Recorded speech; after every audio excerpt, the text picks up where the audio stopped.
Alright, so you should have just finished your open sort where you looked at them in whatever ways made sense to you. And what I'm going to do now is move into what's called a closed sort.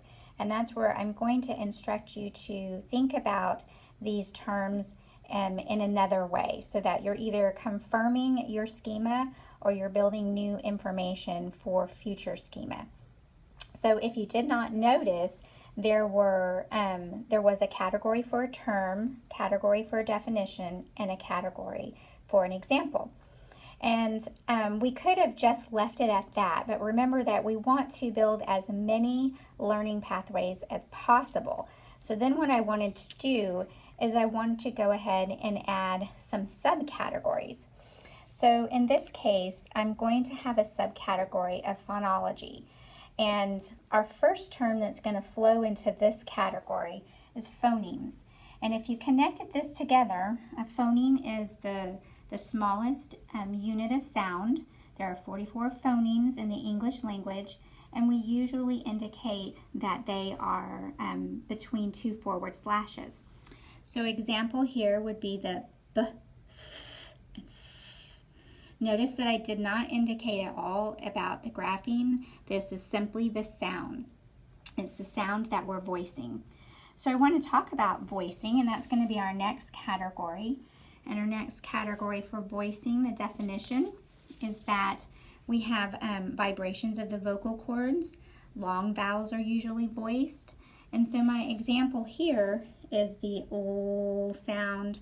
And if you put your hand right on your throat, you're going to feel that vibration, the L, and then the V and the Z. You're going to feel that vibration there. Another type of voicing comes from our vowels in the English language. These are sounds made without closing or restricting the breath channel. So we have ah, and then sometimes Y and W. We'll talk about that later. But these are just our types of things, of voicings that we can have in our category of phonology. So I'm going to go ahead and stack these up, and I'm going to put them with the terms together. And I'm going to bring in my next subcategory. So of literacy, of structured literacy content requires us to have solid instruction in phonology and then also have solid instruction with phonics and syllables. So here comes our next set of terms. First thing is, once we are talking about phonics, we're talking about bringing in an actual letter with the sound. So in the language of phonics, we have the grapheme. And in this grapheme are going to be a letter or a combination of letters that represents a phoneme. So these two go together. So once they have the understanding of phonology, of phonemic awareness, then they're able to then connect that to their letters. This needs to be really strong so that we can bring in the letter sounds, so the graphemes. So example of this is going to be the F sound. So the graphemes that go together to make this sound, the F sound, is I can have the letter F, I can have the letter G, the letters GH, or I can have the letters PH. So those are some ways to make that phoneme sound. Okay, so the other thing, once we start to build our words, to encode words, we're going to notice that some of our words are going to build up into syllables. So our next set of terms that goes in here is going to be syllables. And that's a unit of pronunciation consisting of a vowel alone or a vowel with one or more consonants. There can be only one vowel sound in each syllable. So notice it said one vowel sound. So here I have some examples. I have button, button. So I can notice that button is broken right in the double T's. So this is a 2-syllable word. Run, no breaking of the vowel sounds, only one vowel sound. So that's a 1 syllable. Or expecting. So here I have 3 syllables. So it's just an example of that, which is, I'm sure, that is well known. So then within the syllable category, we actually have another subcategory, and we can have what's called closed syllables. And closed syllables is when our syllable ends with a consonant phoneme, and that means it's voiced. So closed syllable. So for example, I have jacket. So here's my syllable break. I have a very hard sound, jacket. And that's meaning that I hear that consonant sound. Then I have pen. This is a 1-syllable sound, and there's something happening with my tongue to be able to make the last sound here. Fan, same thing. My tongue is hitting the roof of my mouth. River. So my teeth are hitting my lips to close that syllable. River. So that's considered a closed syllable. So then when we have open syllable, the open syllable, we have the opposite. So where here I heard the ending sound because of either my mouth closing, my tongue stopping breath, or my teeth stopping breath. Here it is open. So in the closed syllable here, it's going to be that ends with a vowel phoneme. A single vowel letter in a syllable usually represents the long vowel in its final letter. So here we have baby. So notice that this is my break and the A is long. Even. So my break is right after the E, and it's going to say a long, and it's opened. E. There's nothing stopping the breath. And then we have paper. Paper. My mouth stays open for that open syllable. And then able and he. Okay, so this is going to be my category for phonics and syllables. So I'm going to go ahead and tidy these up.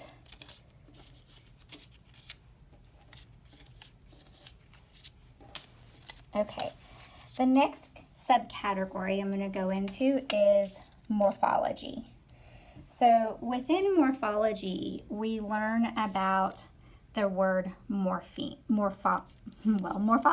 and the morpheme.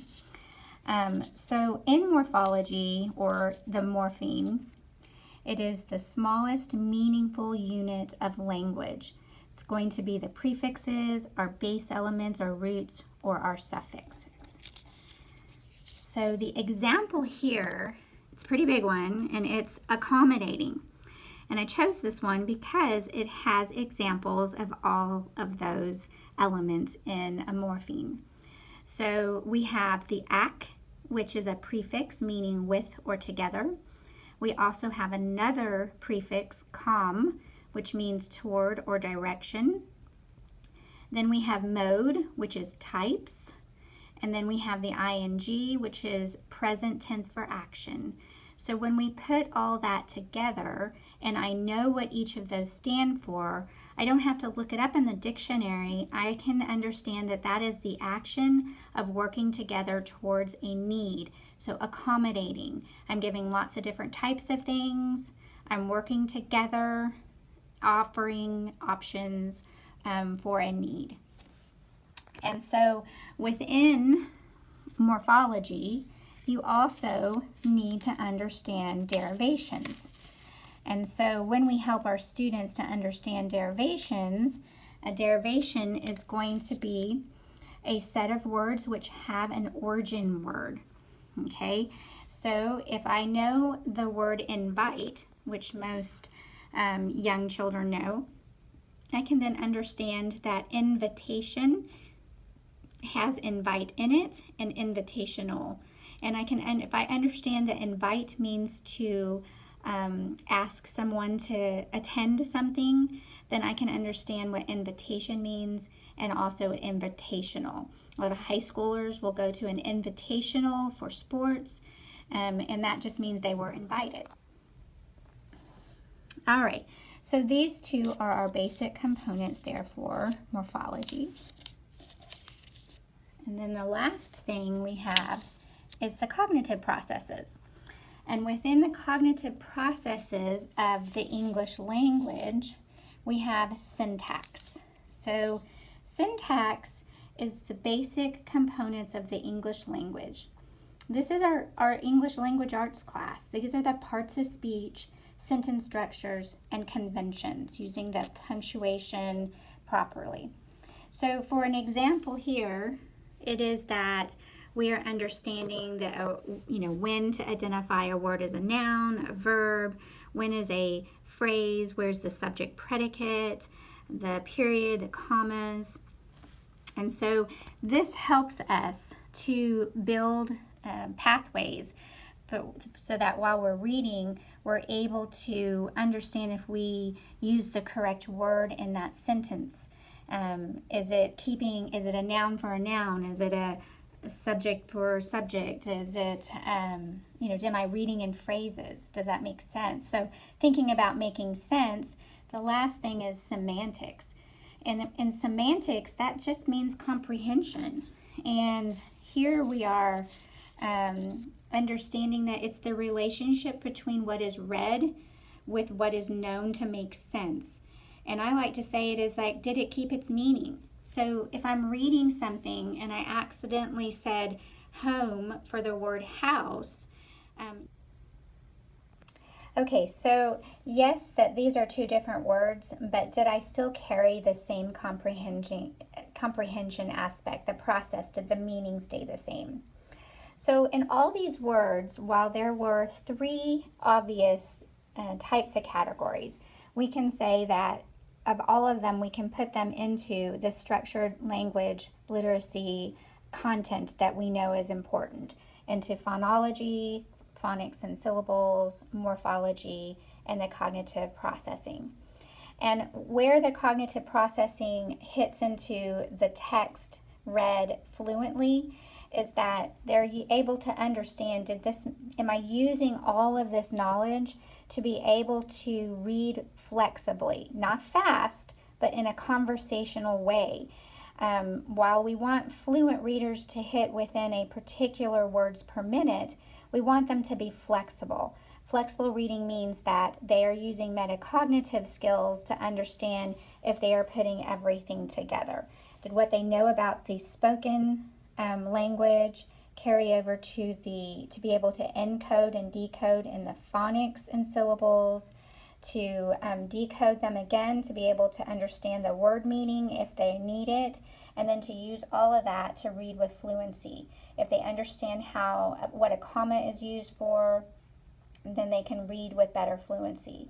If they make a mistake and they substitute a word, being flexible to know they could keep going on rather than self-correct for the exact word means that they are being flexible.